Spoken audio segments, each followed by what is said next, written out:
And 3, 2, 1, go. This is Smokey, and welcome to the Smoke Room, episode 5. And I got the one, the only, Homer. Introduce yourself. Hey everybody, like you said, this is Homer.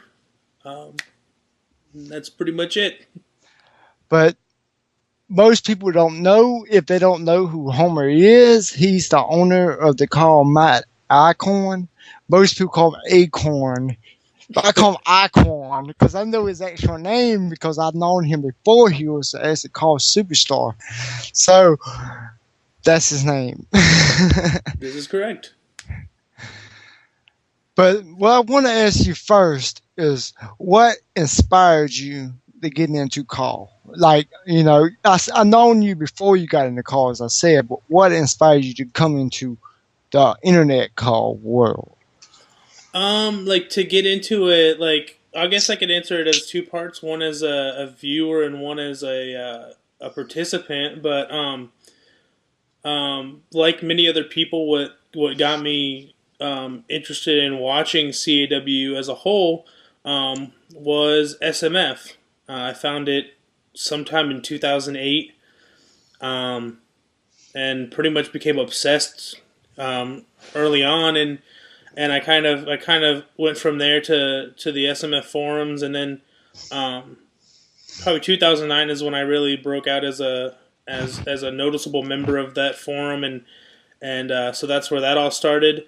As an actual participant, I actually never had any intentions of ever being a part of anything CAW related until I purchased SmackDown vs. Raw 2010. I made a CAW just so that I could complete the Road to WrestleMania, and that's honestly like the whole story is that I wanted to do that WrestleMania, and then I got involved with playing online with people like Smokey and Wally. And yeah, I mean those were the days, man. YGLWA. God damn, you're going way back.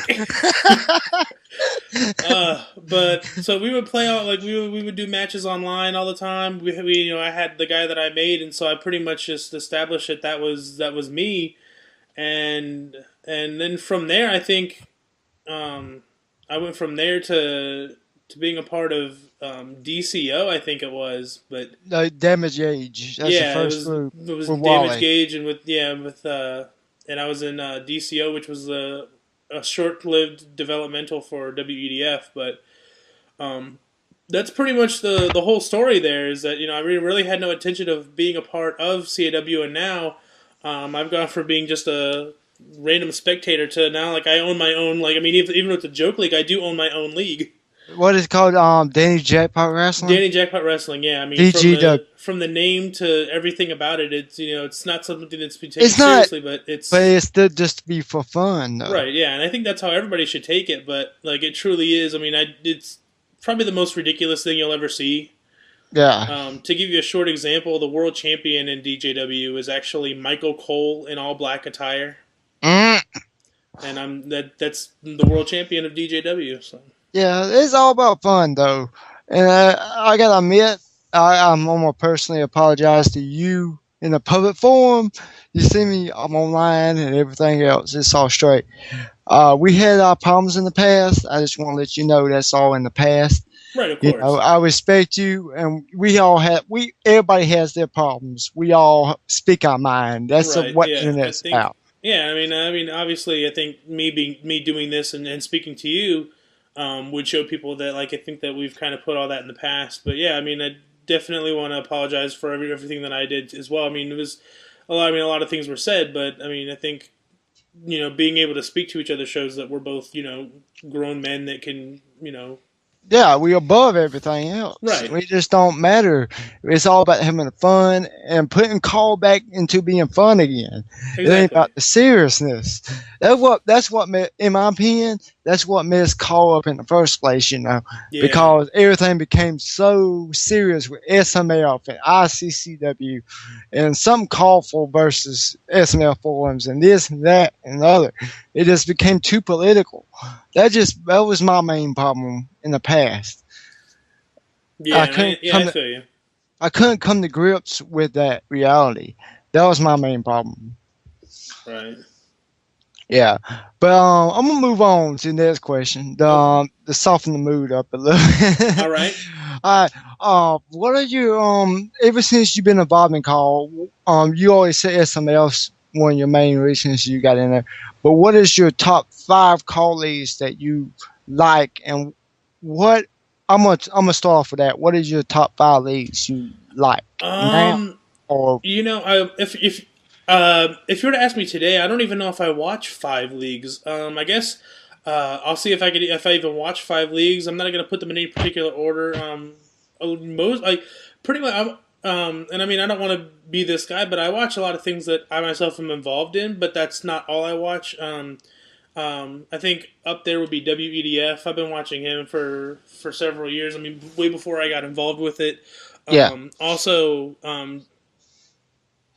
Big Jericho 222 owns a league called Jeremax. yeah, Um, of I've, course. yeah, I've been a fan of that for a while.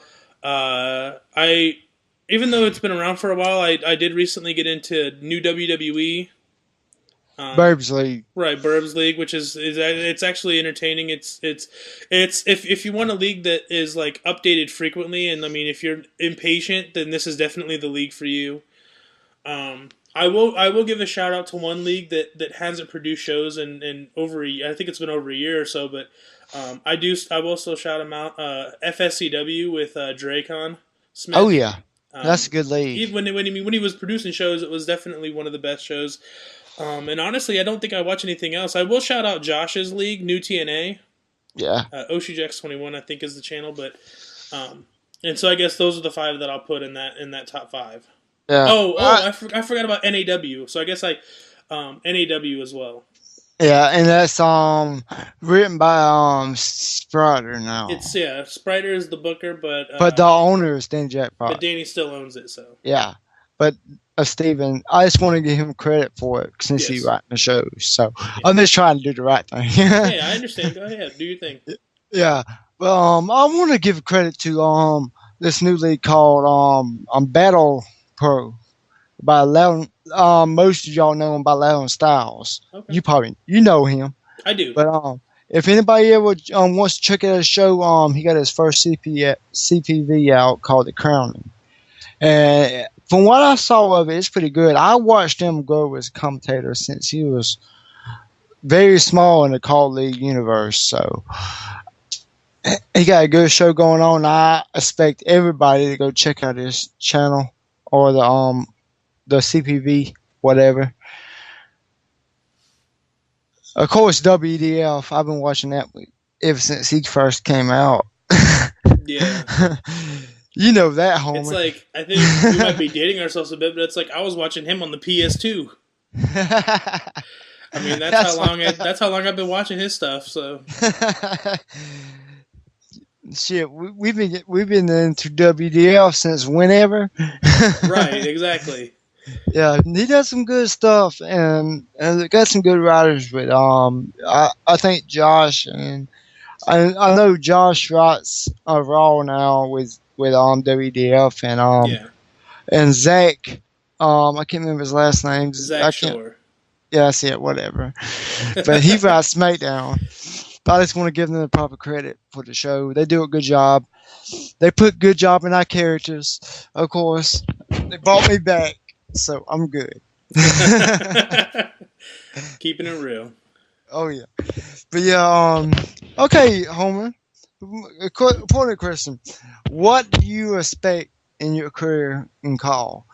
What is your top goal? I know you won't probably say world title, but what's your most realistic goal? Honestly, like, and you said what's most realistic, but like really, like the status that I'm at now, like I think, all like around the board, I think that at the moment I'm probably over like an upper mid carder. Yeah. But I think that like by the end of the year, I really do see Eichorn becoming a legitimate world champion, and I don't know where and I don't know how, but like I really do like I think that really is like I think by the end of 2012 or even maybe by the halfway point of 2011, I see that happening because I think over the last year, what's been going on is in every league that I've been in is that, and this is something that I really like about the way that people book Eichorn is that he's not over pushed anywhere, and so when he does earn a title shot or when he does win a championship, it's something that it was built up. It wasn't just like, oh, here's the championship, congratulations. And so I do think over the next, I guess like 5 months or so, Eichorn is going to be elevated somewhere into that main event status where he could win a world championship. So even though you said that like that's the typical answer, I believe that is a realistic goal for Eichorn. Oh yeah, I gotta admit now, Eichorn looks like he's been on steroids now. Is that true? Has he took some steroids? Eichorn is clean in the steroid department, but don't ask him to take any other drug test. That's all I'm gonna say. Eichorn likes to party. That's all I'm gonna say. Okay, Homer. We talked about that. We talked about the call stuff, but I always, ever since I met you, has always been interested in your impressions. You know what I want. What do I want, Homer? Well, there's two people that come to mind. But if knowing you, I'm thinking that you're probably interested in hearing Eddie Murphy. Yes, sir.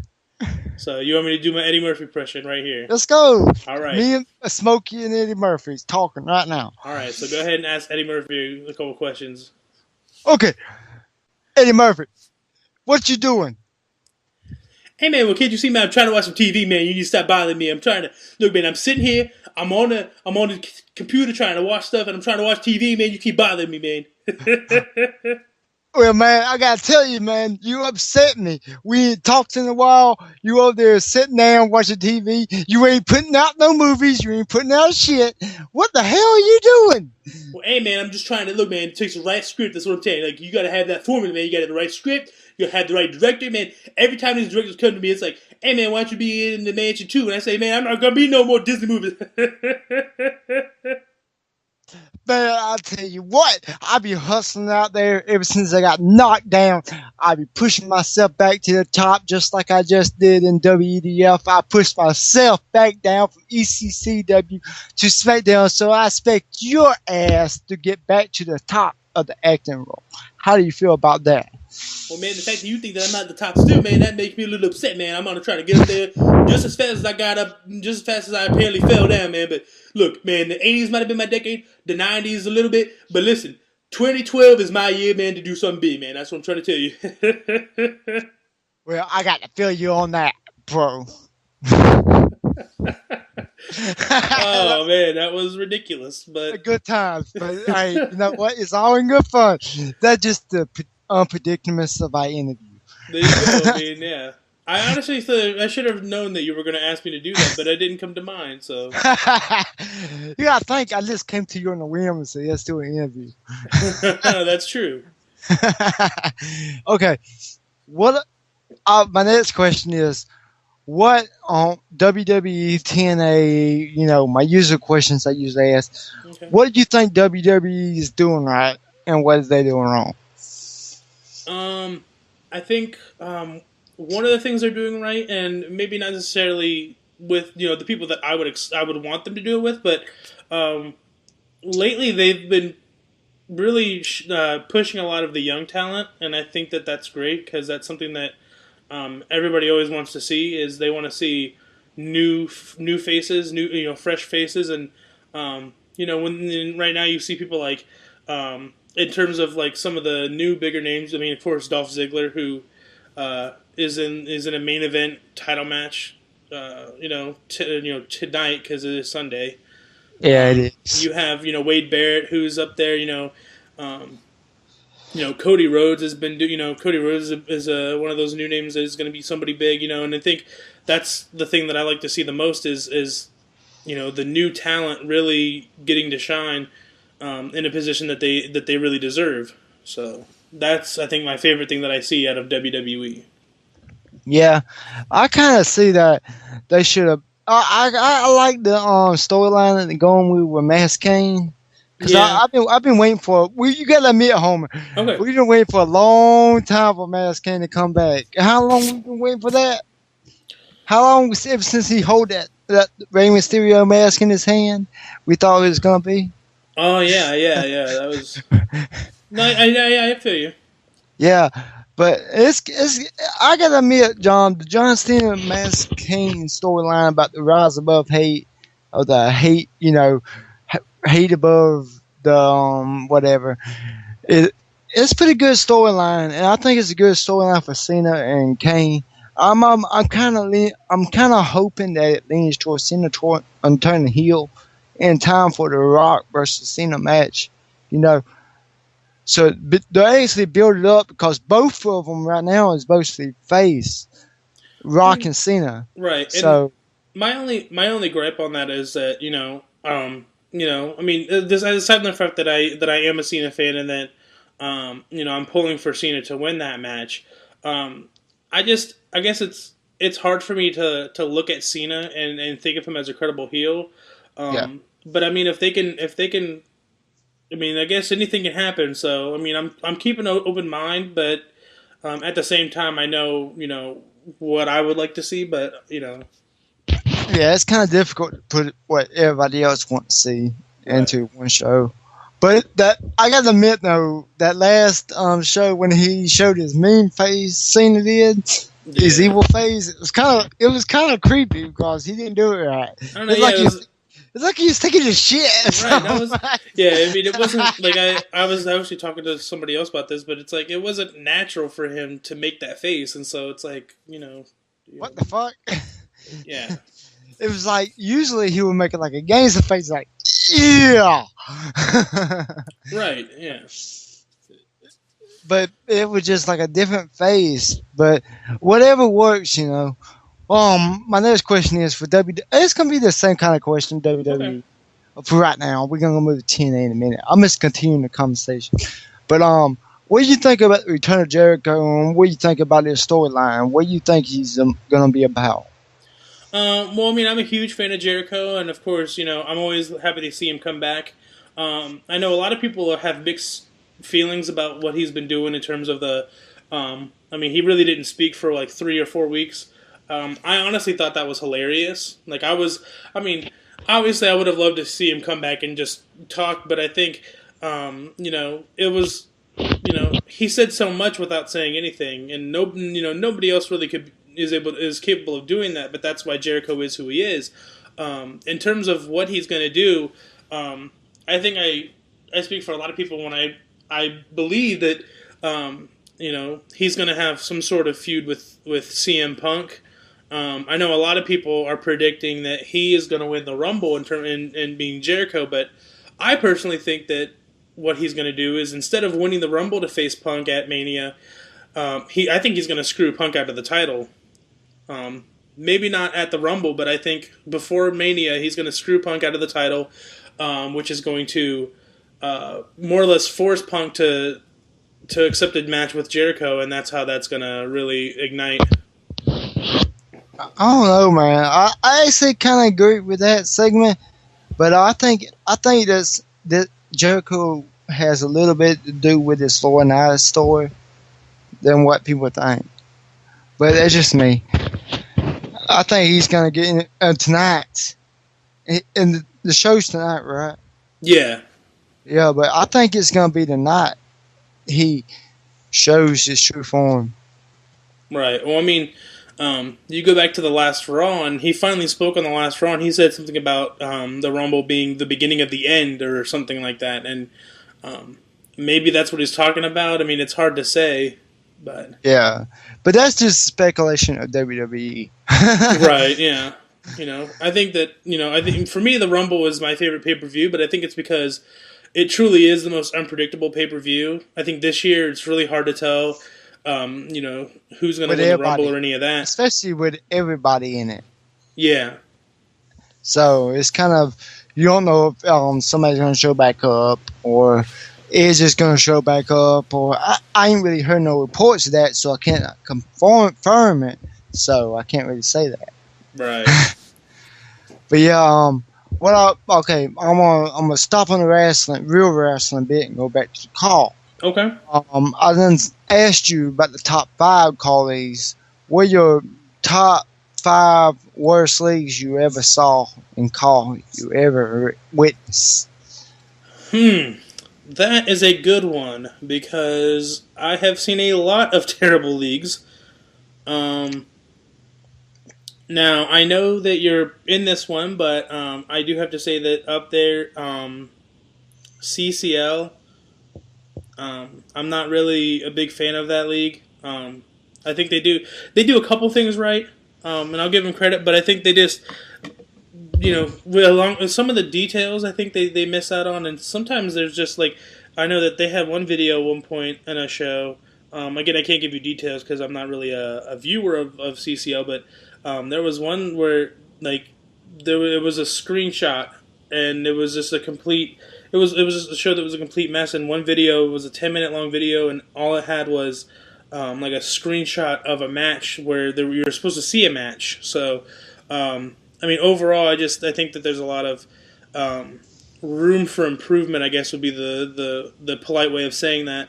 So CCL is up there, but a lot of the bad stuff. I mean, I kind of have kept myself away from looking at bad stuff for a while. So. A lot of the bad stuff is really old stuff. Man, this is a hard one because I guess trying to forget about all this stuff. Now I have to try to think about what back in the back because a lot of the stuff that I watched was back in the day. I mean, there's a lot of There's a lot of bad stuff that you try to forget. Right. I mean, it's just like if it's bad, then like you see it once and you let it and you stop watching it.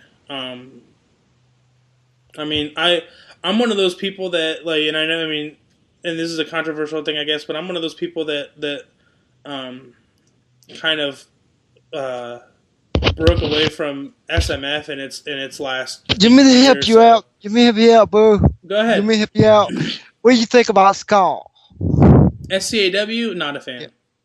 What about No DQ? No DQ.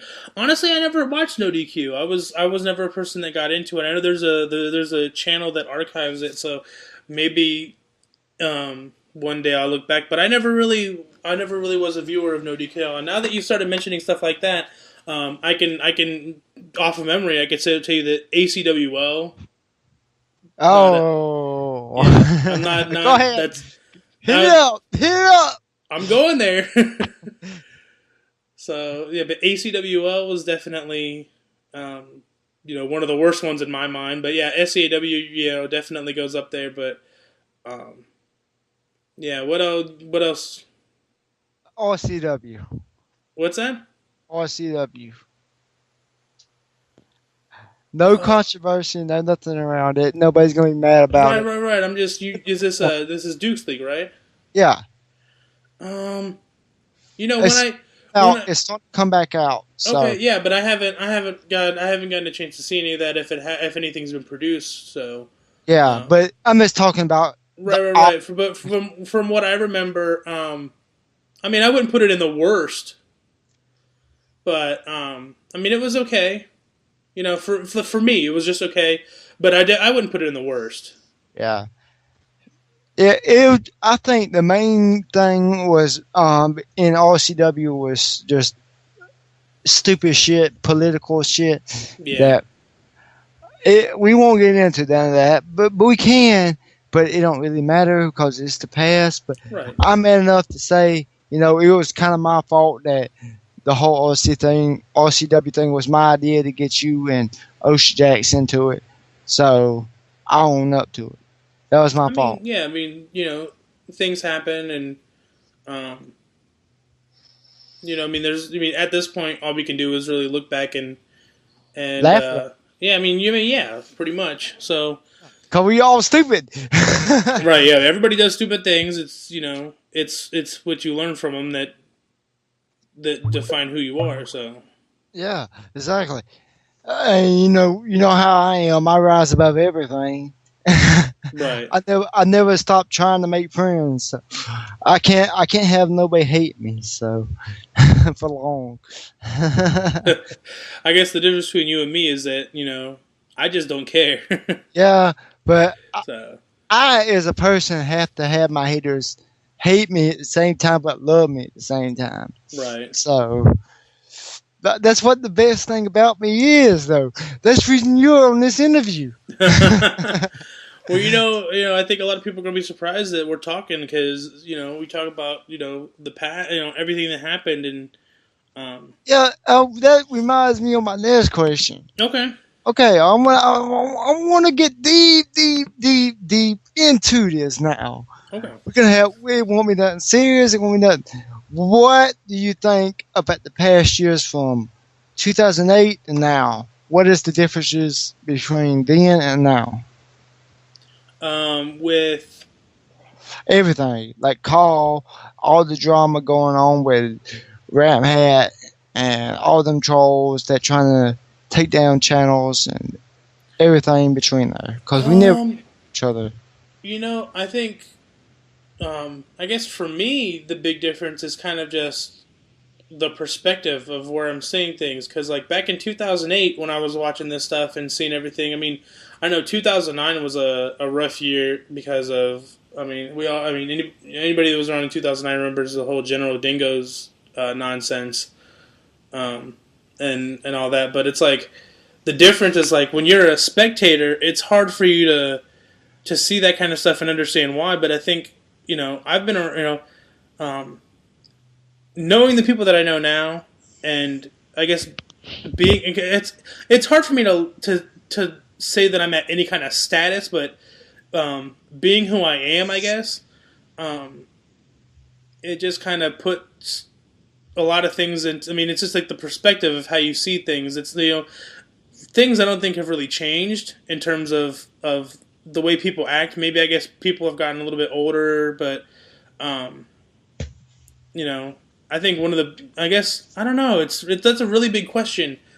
But for me personally, I guess it's just the way that I see things. And nowadays I just, cause I mean, and I'm not gonna, I'll be honest. I could be a dramatic person. Cause that's just who I am.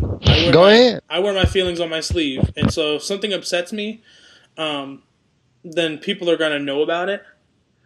And I can't, like, if something bothers me, I can't pretend like it doesn't. So, but I think the difference now is just that the things that I've seen and stuff just doesn't bother me as easily as it used to. And I'm not saying that things don't bother me anymore because I could still get easily upset. It's just that it takes a lot more than it used to. Hey, Homer, can I tell you something? What's up? Where's the sheep?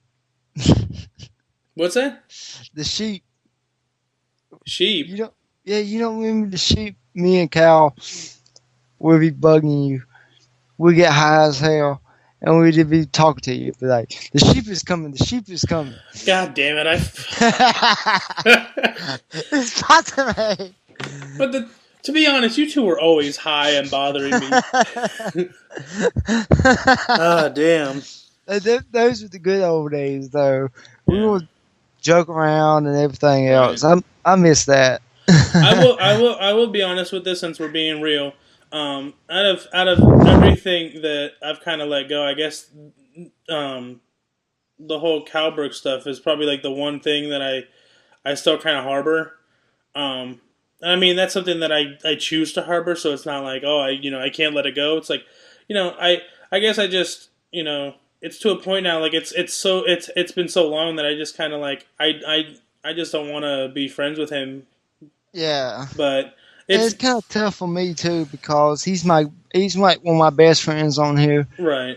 And me and you was cool for so long, but I just kind of wish y'all would, just seal things up a little bit and at least, the trouble, just both of y'all just come together and just apologize for anything, Right. Ain't no pressures, no nothing, no matter what was said, no matter what was done, we all come together no matter what, and forgive and forget. No, and I understand where you come. Like, I mean, I understand where you're coming from. Because I know that when you have two people that you're cool with, and they have, it's like it's hard to see two people that you're cool with and you're friends with, have personal issues with each other. But um, I think the one thing that I always respect out of those that kind of do this is like, I've always respected when people just let people let things happen as they are. So it's like if because I've had issues with people that I'm actually very close to now, and I mean you may or may not know, but I mean there was a period of time where I actually didn't speak with Josh for a while. Yeah, But it's like things like that just have to it's like things like that have to happen, and if they're resolved, then they're resolved, and for this, I think it's just to a point where like for me, it's like it's past the breaking point where like it can't be fixed. Um, yeah, so, but and that's no disrespect to anybody that we're both friends with, because yeah, um, because I think that I think the reason why I can be friends with people like that is because they let those things happen. yeah. Um, so, I believe if y'all are meant to be friends, y'all can work this out. right, And if y'all not meant to be friends, then y'all can just let it be and just move on. You know what right, I mean? So that's what we've been doing. We've been just me and you made amends, even though we had our faults. We had a bunch of problems. I gotta admit, me and you got into it quite a few times, yeah. quite a few times heated, because mainly because of my microphone. I'm hoping I'm sounding better, by the way. Yeah, you are. But even if you weren't, I mean, it was just one of those things where it's like, well, we're not getting along. I need to find something to pick on you about, and like that was easy because it was Hmm. easy. It was easy for everybody, like not just me, but Yeah, so yeah, but I worked my way through it, and I came. I brought myself back, just like I always said I would. So right. it's all good. This is how good of a person I am. I just let my shit go. Okay, but we talked about that. Let's talk about your league, DJW. We talked Okay. about it a little bit earlier, but you didn't just explain about your league a little bit more. Okay. I mean, essentially, um, to me, I guess DJW is probably like it's one of those leagues that truly um, doesn't take itself seriously on any level. I mean, really, the only level that I guess it would take itself seriously on is some of the matches. But even then, it's like, um, I mean, it's just one of those things where it's like, I was bored. It actually started as a chat box joke. I joked around with Danny himself because I'm good friends with him. But I joked around with him that I was going to create this league and name it after him, and that there were two rules that I started at the beginning. One of which I've broken, but the two rules were the one was that every show that I did would feature a match between him and Primo, which I have kept that rule. But then the other one was that my world champion was always going to be D.H. Smith, um, and from there, I just I personally don't have any recording equipment, which I wish I did. But I fortunately have friends who do have the equipment and are willing to help me out, and pretty much people will like